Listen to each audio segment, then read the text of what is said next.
Hello, everyone. This is the Tiff Jack Show, a podcast devoted to helping you dump the overwhelm and live the happy. Today is episode 26. Easy doesn't mean boring. Right.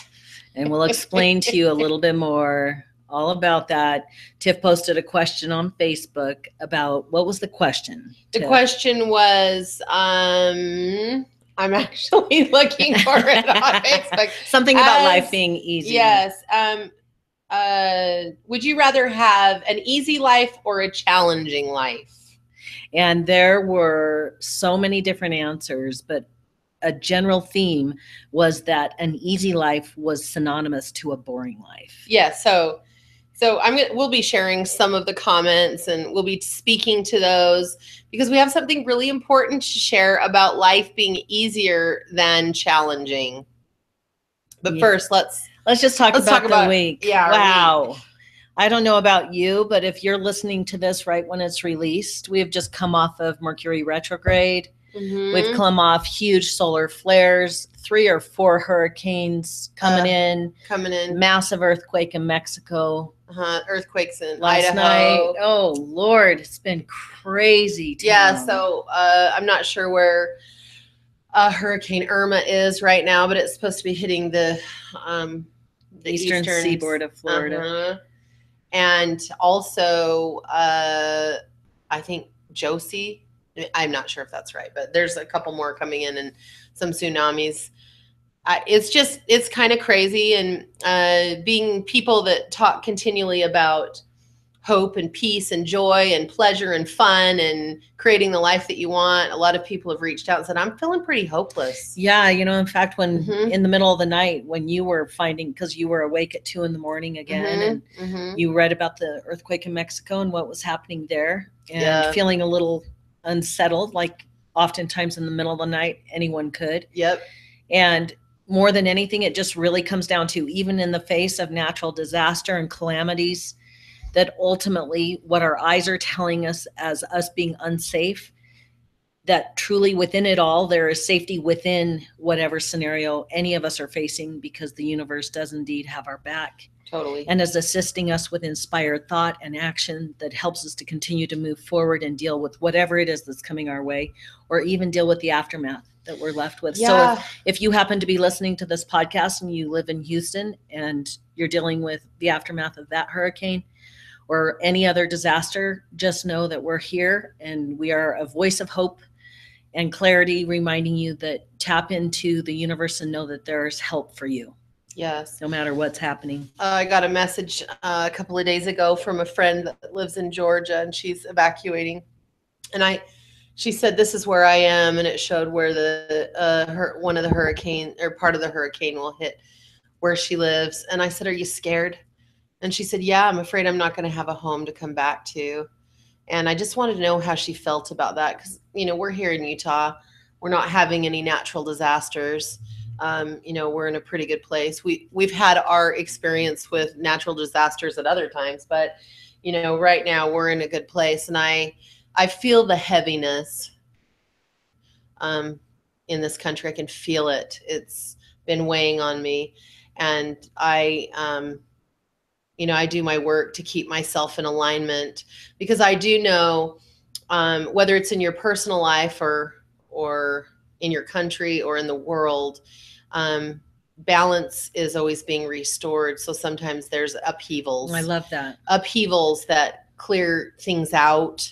Balance will return. It will be restored. Yeah. And I was listening to Abraham with Jerry and Esther Hicks. And Abraham was sharing that, when we're seeing all these natural disasters and things happen with our earth is alive. It's a living, breathing entity, and it is continually finding new balance with itself. And so sometimes that means that some of these things are happening. And right now there's an awful lot happening. So there's an awful lot of fear and concern. Healers and empaths, I was reading something yesterday, healers and empaths are really feeling it right now. And we're just here to remind you to continue to think about the things that you want, continue to focus on those things, and where you feel called to serve other people that might be struggling either with natural disaster or just in your own community. When that feels in alignment for you, do that, because that always is such a good feeling to help another person. And, pray or set your intention, however it is that you assist others, just by light filled loving thoughts. And we are here, and we will continue to do this podcast and continue to share a message of hope, and know that you can have the life that you want. And sometimes there are some hiccups in the road. We'll be talking about that. Abraham calls it contrast. Some other people call it opposition in all things. So we'll be talking more about that as well. So on a lighter note, or an easier topic, we had a family gathering this Sunday. We have quite a slew of birthdays and goodbye parties, and we sent our daughter back home to Boston, and our son and his wife live in France. The rest of our kids are right here close by. We had a little birthday gathering on Sunday for our son-in-law, and it was a great little gathering. We did something a little different. Well, of course we did. We went around the table and everyone told him why they love him, what they love about him. That's always a fun experience that we all have. But after that, when the kids all got here, I had them write down on a card their definition, their association to the word family, what it means to them. And then after dinner, we went and sat and had a little family powwow, and I read all the cards to everybody of what family means to the kids, and Tiff and I both shared what family means to us. And we want to share with you some of the cards and some of the what our kids see family to mean. I thought it was enlightening. It really was. Everyone has a different definition of every word in our vocabulary. Oh boy. And we talk about this all the time in our coaching, because oftentimes, every single time, the way you look at something is not the way anyone else is looking at it. So just remember that in any conversation you're having within your relationship, get clear on what the words mean that you're talking about, instead of assuming you know where the other person is coming from. Right. It's a really great way to get to know each other better, and to also learn more about yourself and others by finding out what they think about something. So the first definition of family are the ones you hold closest and dearest, the ones who love and support you unconditionally, the ones that make life rich and joyful, and they're not just blood. Right. Love that. Another card says family means having an unbreakable bond with a person or people. It means no worries and having no fears to share things with those nearest to you, without that you won't be judged negatively. Another definition of family, a group of people bound by love, blood or not, who go through life together and have each other's backs. They watch out for each other and work through everything. They know that no matter what happens, they have each other, and they'll always have that unconditional love. I love that. I do too. I love all of them. I know. Family is a connection of deeper meaning and understanding that goes beyond words or bloodline. Another one said unconditional love. One said family is shelter. And one said family is unity and unconditional love and support, even through the tough times. Being a family member is the exact opposite of being a coward. It is being courageous in thought, mind, word, and spirit. And this is in which this brings that family to be a safe space to demonstrate your true being. It makes family a safe space. Yeah. So as I listened to all those, and no one signed their name. So everyone just gave Jack the card and he read them, and it was pretty enlightening. And one thing that I found interesting is that most of the cards said something about unconditional love. Yeah, I love that. And what is your definition of family? My definition of family, I would say my definition of family is where whether it's someone that is biologically related or not, it's a person or group of people that you are safe with to be your true authentic self, and that they love and support you, even if they're not agreeing with every decision that you make. it really is about unconditional love to me. So the cards really resonated with my definition. What about you? Yeah, to me, family is a place where you can figure out who the fuck you are. Right. And that you're loved anyway. Right. That you're not dumped by the wayside if you don't match, or Mm-hmm. that you just know you have a place with these people that Mm-hmm. call you family. Right. That you have a space just to express your growth and Mm-hmm. your change, and every one of us is changing every single day. Mm-hmm. I don't care who we are. And family is a place where you just know that you can be yourself as you're figuring yourself out. Right. And be loved for it. Right. And you and I have created a very specific place for our family, and me as the father in this family, it's very, very important to me that each of our kids knows that they're loved, and they know that they have the space to be messy and make their own choices and do things their way, but that they always have a place to call home, and they know that we have their back and that we're here to support them in their journey of happiness. I believe every single one of us is here to find out and live a life of joy, find out what makes us feel happy, and to tap in to our authentic selves and bring that part of ourselves out. And family is a great place to feel safe enough to do that, so you can bring yourself to the rest of the world. Right. As I was looking at all of our adult children, which it blows my mind we have adult children, because I still feel like I'm their age. I know. I don't, but I love You don't really? I don't. You feel like your age? I feel my age. Oh, I do. Wow, that's so interesting. That is, yeah. So as I was looking at them and I was thinking about unconditional love, I remember having a conversation years and years ago with a family member, one of my relatives. And she was sharing with me that there is such a thing as conditional love, that someone can be unkind to you and kill love. And that never really sat well with me. And, she had many children that had done some things that really hurt her, and that, she felt that not as loving toward them on occasion. And I've thought about that over the years, because I do believe the truth of all that is love, like unconditional love. And as a mother of 6 children, and when you have 6 children, those children grow up and find their person, and that increases your children by 2.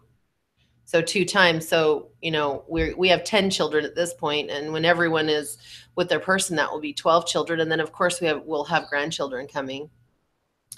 And I look at these people and their different personalities and their different ways of thinking and their different beliefs. And every one of our kids are brilliant, and every one of our kids are different from the other. And I was just thinking to myself, what would make me conditionally loving? I feel that I have unconditional love for our kids. It doesn't mean that I look at all the decisions they make in life and think, oh, wow, this is going to be so empowering for you. Sometimes our kids make decisions, but I have been a mom long enough, and I've been a teacher long enough to understand that everyone is on their own path. And it's critical to have experience to choose what it is that you want for your own life. It's everything. And so if our kids ever do something that is less than what I could possibly think they should be doing, I always know that that thing that they're doing is bringing them to happiness. And that keeps me open as a mom to love, instead of say, okay, in order for me to be happy with you, you need to do this and this and this and this. Well, that's what it would really take, right? To be able to say that you can sometimes turn love off, or that it needs to be conditional. I think love, there's no condition in love. The true essence of love, there are no conditions. No. It is just the way of being that we are all created as. Right. There's no way to lessen that. It's only when we get afraid that we think we have to separate ourselves or hold that person away because they're either, one, not meeting our faulty expectations of them, which is bullshit anyway. Yeah. Because who are we to have expectations of another human being having, or cosmic being having, a human experience? Totally. But that they have to do things our way. I call that bullshit. It's ridiculous, and it gets me all fired up, because I see how it plays out when kids feel like, that are now adults, feel like they owe a parent or a person to behave a certain way so that that person will love them, I say, fuck that. All that does is create separation and pain, period. Right. So as parents, it's the best learning ground ever to learn how to let your kids be themselves. They are not us. No. They are themselves. They are not living. And oftentimes we've said this in our parenting podcast about our kids are not here to pick up where we are and carry forward. No. We are in our 50s or in our mid 40s, who our kids are in their 20s. You know, they still have 20 years to live and learn and grow and experience so they can continue to evolve as people themselves. So it's loving is, you know, I think I get really heated up about it because of just the experiences directly with being transgender and being a trans man and coming out and expressing, you know, this to my wife, to Tiffany, and letting her know, I know you think you were married to a woman, but really I'm a man. And all that entailed, that was a journey. And then the fear of talking to each one of our kids and letting them know, and how much I knew that would shake up their world and that it could very possibly end what felt to be a relationship between myself and them. And how it was one of the main reasons I wasn't ever going to transition, because I felt so afraid of what would happen, first of all, to my relationship with Tiff, and then my relationship with my blood children. And Tiff's 2 kids that are now my kids, they were always very open and accepting. And my 4 kids that I gave birth to are phenomenally accepting, but it's been a journey. It's been a journey for all of us. And I believe every single one of us has to live as our authentic self. And sometimes we're so afraid because we're afraid that people love us conditionally. And some people do love us conditionally. Some do. They really do. Being loved conditionally never feels very good because you're always in a state of fear of like, oh my gosh, if I don't do it, do what this person wants me to do, they're not going to want me. And that always makes me feel quite sad. I've had conditional love in my life. There's no question about it. And you certainly have and all it is really their fear. Yes. Or their stories they're telling themselves. Right. Why they maybe opt out if you aren't behaving a certain way, or, you know, So love is an interesting concept. It is. And anyone that knows me will hear me say this over and over, that there's only one truth on the face of this earth. And that is the truth of love. Yep. And everything else is created stories about what we think we should be doing or what we shouldn't be doing, or the what ifs or whatever. And you really do create your own little universe in who you are. So however you perceive the world is what you will attract into your experience. And a lot of times we perceive some really nasty stuff and bring in some experiences that are not as pleasant. And then we have what we said we were going to talk about is contrast, which contrast will go against what we're experiencing. And Jack said something in coaching the other day when we were talking to a client about contrast that I thought was pretty awesome. Do you want to share? Yeah, I was talking about contrast, and I realized as we were sitting and working with a client coaching, and I said, you know, we all have not all, but I have had a connotation of contrast to be negative. That when we talk about contrast, that we were referring to something negative. Or in our church, it was always like there's opposition in all things. Like contrast was that negative opposition, that trial, that pain, that struggle. And it just hit me like a freight train that contrast is also the very sweet experience. It's just something that's opposite of what you're experiencing. Right. Whether that feels good or feels bad, it's all contrast. Yes. And without it, we wouldn't be able to have the richness of life. Right. And I was just thinking recently about my marriage to my first husband that I was in for 21 years. And he was a very kind person, but we definitely were not a match. And there were a lot of things in relationship that I was looking for that he just didn't seem to have the same idea about. And I just remember so much loneliness and so much poverty and just that hopeless feeling. I had a lot of health problems and severe depression, and I wasn't really living my mission or being my authentic self. And now I'm doing all those things and everything is the opposite of what it was. And that itself is contrast. And when you said that, babe, I was like, oh my gosh, that's super helpful to me, because I'm a person that's like, contrast is always the negative experience that we get to opt out of to create something more. But when you've had a lot of life that has not felt very good, which is what my past has been, I'm now living a very contrastive life to what I was experiencing. And I had a lot of contrast in that past life with what I wanted. So everything really is contrast to something. Right. Right. And truly everything, there is always a golden thread within everything. Yes, always. Whether it feels good or it feels bad. Totally. And that's very apropos for all the natural disasters that are happening around the world. Right. It's just like when a big forest fire burns out a forest, there are certain seeds that can only grow from that burned off soil. Right. So within every tragedy, seemingly tragedy, and there are some tragedies, okay, but in every single experience, good is coming in it for us. Absolutely. There's something within that structure, within that experience, that enlivens us or awakens us either to more of the power of who we truly are, or more trust that the universe has our back, or just more knowingness of the beauty of love and kindness during hard times. Absolutely. So there's always something.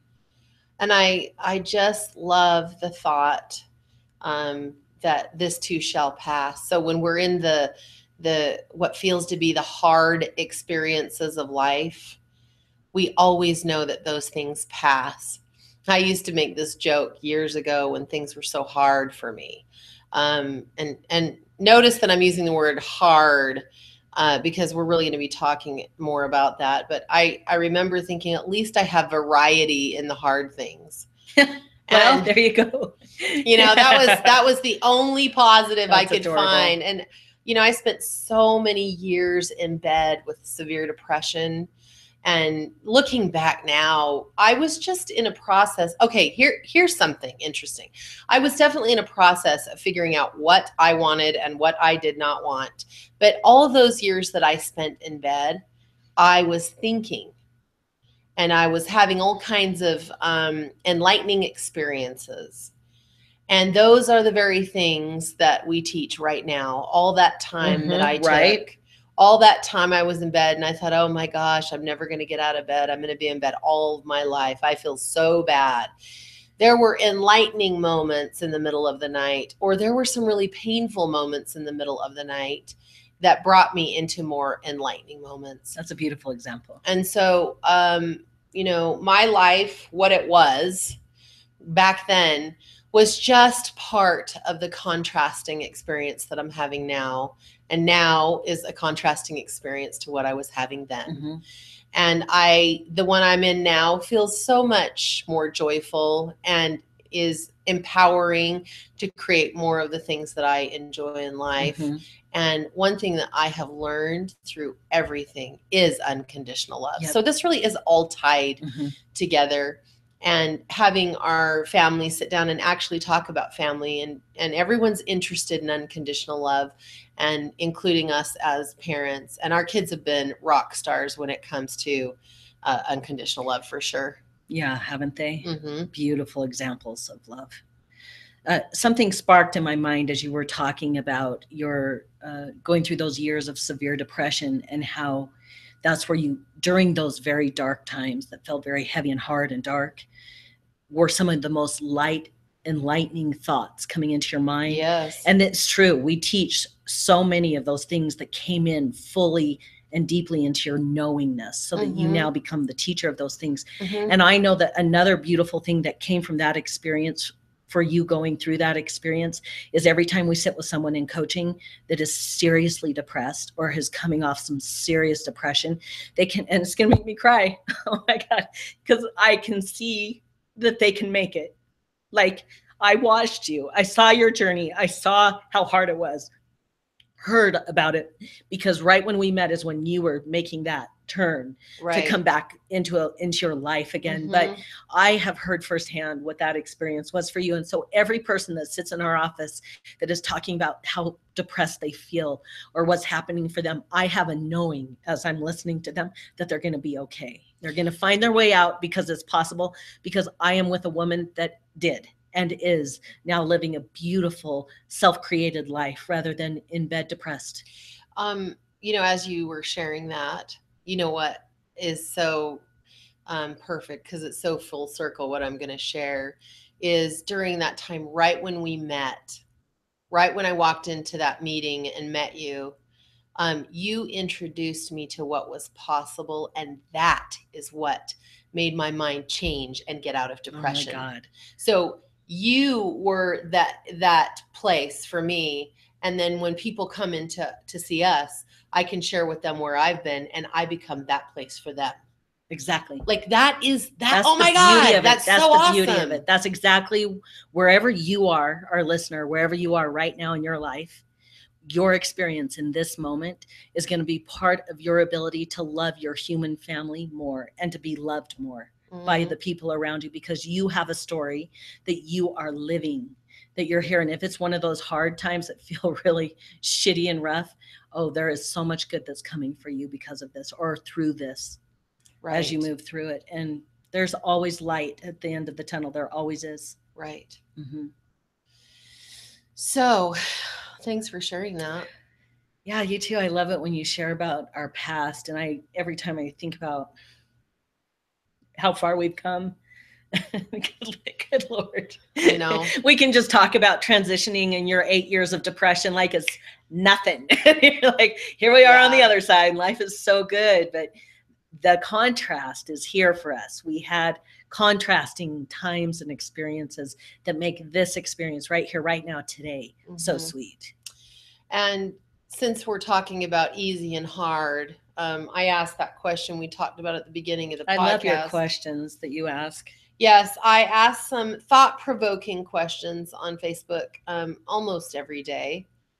And the reason I do this is because I want you, the listener, or you, the Facebook friend, to start thinking about things, because it's in your thoughts that you create your reality. And so I ask thought-provoking questions. And one of those thought-provoking questions was, would you rather have an easy life or a challenging life? And I actually, even though I'm asking very deliberate questions, I love to read the answers. And I read every single answer, and I don't always comment on every answer simply because I get hundreds of responses on the questions. But you do read every single one. I do. And I share them with Jack. I love it. Can I just do a little side note before we go into the answers? Sure. One of her questions was about your favorite childhood toy. And the one that stuck out to me so much was, one man shared it was a stick. Right. Was his favorite childhood toy. And adorable. And the one that really stuck out to me was a woman that said that a hammer and rocks, and she would hammer the rocks into sand. Oh my God. And put them in baggies. Adorable. And to me, that just is so real. Yeah. You can just see her hammering away. I know. And getting all that sand that she's creating and putting it in baggies and saving it. It meant something to her. Sweet. And that just says a lot about that person. And there were so many things. And on top of that, I remembered some of those toys. And some people posted pictures. And, they're just, these questions really get you thinking. And you can also read what other people are writing, and it can inspire you or remind you of something better. And what I love about your questions is they wake up the humanity in each of us. Totally. And we have the opportunity, because a lot of times you hear people talking about Facebook or social media like it's just one-upmanship, that people are just trying to always look better than they are, whatever. And you know what? Whatever's happening without whatever. But this, when you hear people sharing, what it means to them, what their favorite toy was, what was the hardest thing they experienced, or what did they, all these or what things, are you thinking right now? What are you thinking right now? And I asked that yesterday, and I really felt honored to hear what people were thinking yesterday. And a lot of it was about the hurricane, the fires, the concern they have with other people. And it just connects you to each other. And as other people read it, It's awesome. Yeah. And people interact with each other. And I really appreciate that. On occasion, I get some inappropriate answers because people. You just block their ass. Yeah, I do. So don't be inappropriate or she'll block your ass. Yes, I have blocked people. And another thing that has happened on occasion is people that are running their own business come in to use my strand to promote their business, which I also remove and it's them. not, yeah, because you're just trying to get to know people and understand them. So no, that's no place for that. Yeah. And so, but for the most part, we just get really amazing answers, and people have shared they really appreciate it because they're able to share a little bit about themselves, and everyone wants to be heard. Everyone wants to be seen. We all want to share. I have a challenge for you, our listener, to ask someone a question, something, it doesn't have to be anything deep, but just ask a question with the intention to really want to hear what the person's going to answer. And ask someone directly, someone that you know or someone that you don't know, and then pay attention and really listen to them and notice how much joy that'll spark in your experience. Okay, so shall I share some of the answers and we'll speak to definitely. those things? Yes. Okay, so my sweet friend from junior high that we've just stayed connected since Facebook is so freaking awesome, Deborah, she said at this point, ease would be very welcome. Now, I have a little bit of background on her life, so I understand why she would say that, absolutely. And I appreciated that because I love to hear people say, I would like things to be easy. And I'll share more about why that is later. But that was hers. Then a funny one that came through said, that's a challenging question. Remember, the question is, would you rather have an easy life or a challenging life? Well, that's a challenging question. So there's some funny things in there. A lot of people said a little of both. Someone else said, I would take medium. If life is too easy, you get bored. But if it's too hard, you can't enjoy it. And that's a pretty enlightening thought of someone's understanding. And then another person said both. And several people said easy, but most people said that they won't learn what they need unless life is challenging or life would be boring. Let me see if I can find a really awesome thing to share. There are so many things, like challenging, most definitely. Easy would be boring, like I said. It came up a lot. It did. Contrast is necessary. Now, here's something interesting. Challenging, of course, contrast is necessary. So as you can see, this person believes that contrast is the challenge. And we've already talked about that it's actually everything. It's contrast to one thing or another.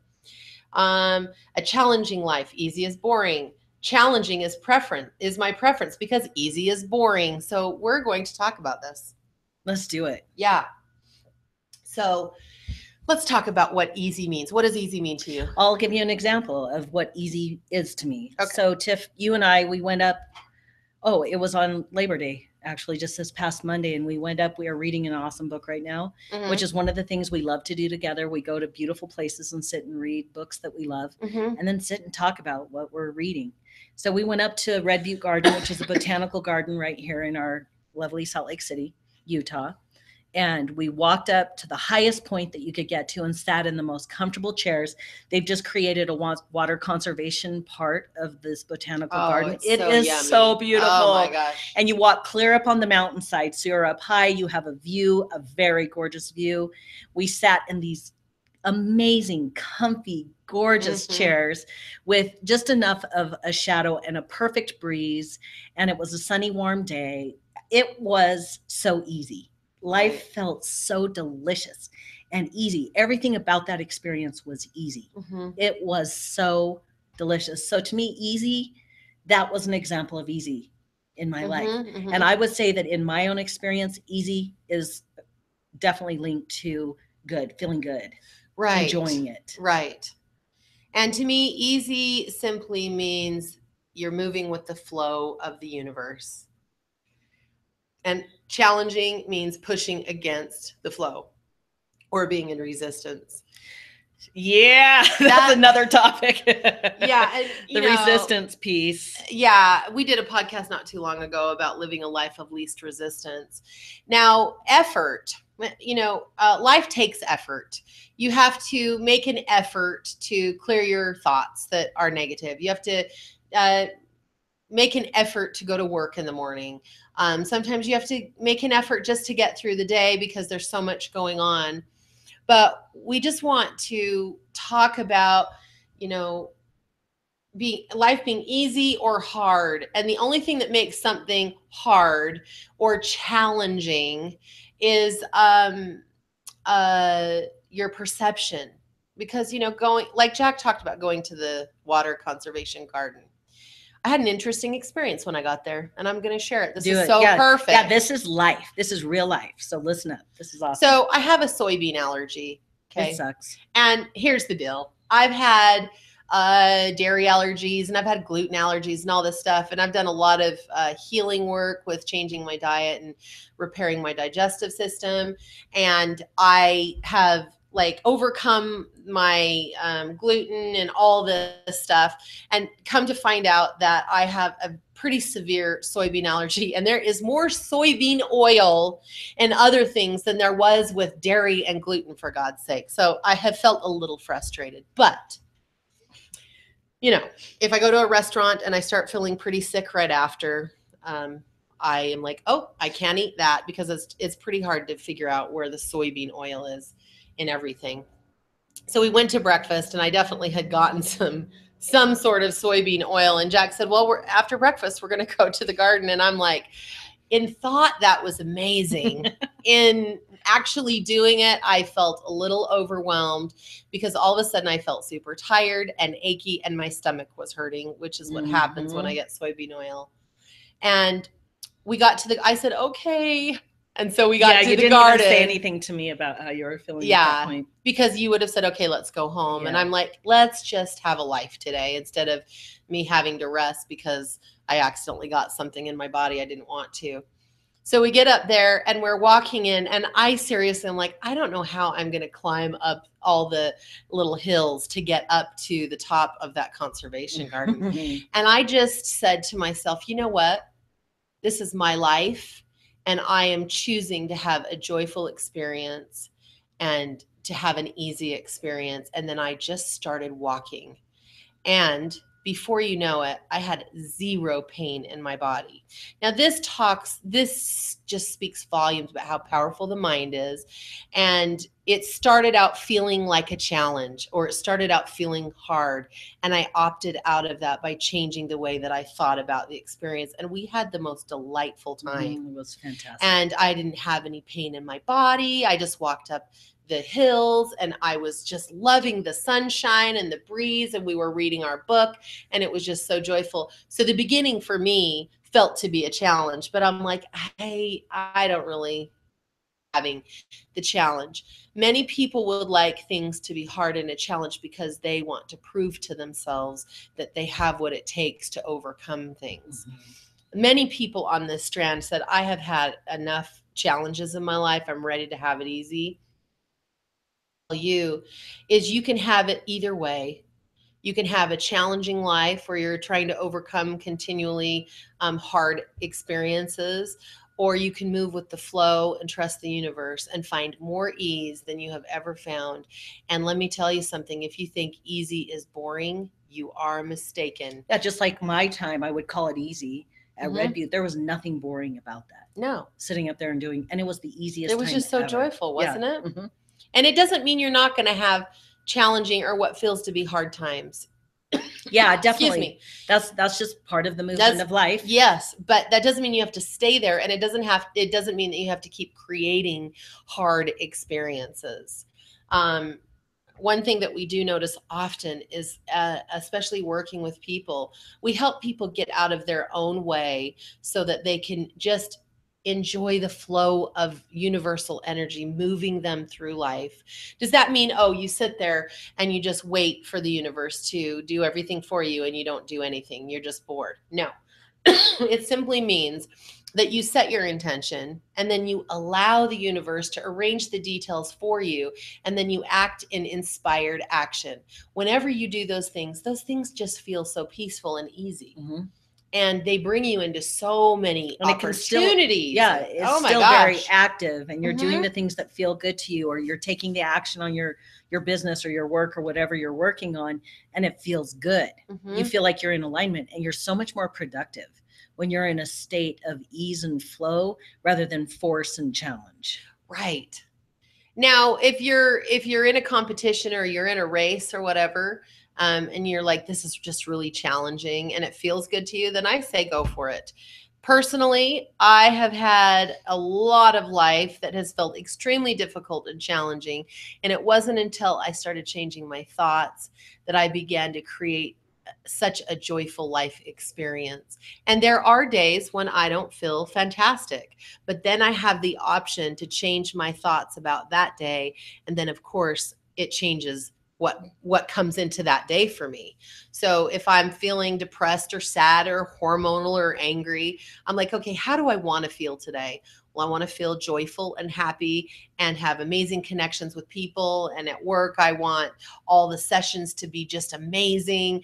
And whenever I do that, the universe delivers every single time. Every time. Mm-hmm. It amazes me. Mm-hmm.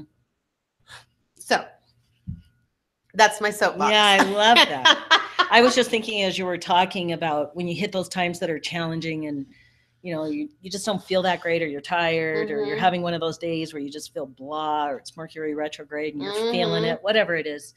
That's really all you've got, is just, what do you want? How do you Mhm. want to feel? Offer your intention and allow the universe to assist you to shift your experience and bring you into something that feels more aligned. And I do have one more thing to share about hard and easy. If you take a look at your past, you will find that most of the times that life felt hard was because you were afraid you would not be able to accomplish the end result that you wanted, or that you didn't have what it took to do it. That you didn't have what you wanted. Yeah, because though that is the thought process that makes things feel so hard. Because as you will notice, that everything just continues to work out for you. Like you're still alive, you're still breathing, you're still moving in your life experience, you're still creating every day. And our biggest fear about, oh my God, I can't do this, it's too hard, is the thing that makes us feel like it's hard. Exactly. And I'm just like, it's just the fear of the unknown. Yeah. When we started our business and we got together in a relationship and we made all these huge, fundamentally gargantuan life changes, and we were scared and there was so much stress involved in all of it. And now I look back and I'm like, it smoothly fell into place. Everything did. Everything did. And I was stressed a lot of the time, and I thought, wow, okay, I was perceiving that this was hard, and it wasn't, but it was what I thought about it. So now in life, when something like that comes up, I remember all these things, right? And then I'm like, okay, you can surrender so much faster. Oh yeah, way. So I need to just speak really quick before we close about surrender. Okay. Because when we hit those obstacles, or we're in the challenging times, or we're in resistance or force, or trying to force things and hitting our head against the wall, it's at that moment that you have the opportunity to do the most powerful thing you could ever do. And that is to throw your white flag up in the air and surrender. Now, again, surrender oftentimes is thought to be a negative thing. Yeah, like I have to give up or give in. I have to let go of everything I want, or I have to just give up. Surrender is not giving up. Surrender is action. It's you connecting yourself to the universe by thought and saying, you know what? I've been trying to do this on my own and I'm done. Come in, bring in the big guns. Let's get this taken care of. You throw up your white flag, the universe is on it. The universe steps in like your personal private manager to manage every single detail in your life to bring you right where you want to be without you having to figure out how to do it. That is the power of surrender. It is your best friend. So as you can see, surrender gives you the option to have life feel easy again. Having easy life does not mean boring.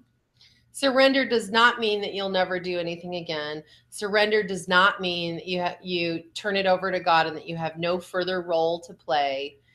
What surrender means is that you are willing to accept universe's help instead of trying to take and force and control everything on your own, which is so easy to do. Yeah. So you're letting go of the how you're gonna achieve or have what it is you want.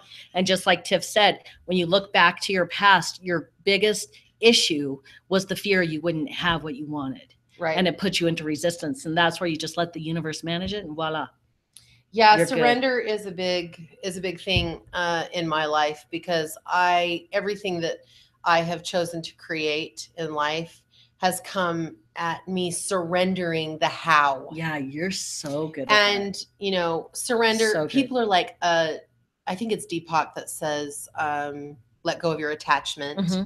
How does Abraham say it? Oh, I don't know. Oh, allow. Oh yeah. Oh yeah. Allow what you want. Allow the universe to help you. By allowing is the same thing we talk about when we say surrendering. You surrender your ideas of force and control about something, setting your intention, and then allowing the universe to bring it in. Opening up to that formless substance to come and bring everything to you. It's fantastic. Well, this was good. Yeah, that was a fun little episode. This was an off the cuff episode. It was. We knew we were recording our podcast today. We did not have it all lined out, but we knew we had some things to say, and we said it. It all happened. So here it is. If you want to offer support to us, if this podcast helps you in any way or brings a smile to your face, the way that you can best support us is share us with your friends. That would make us incredibly happy.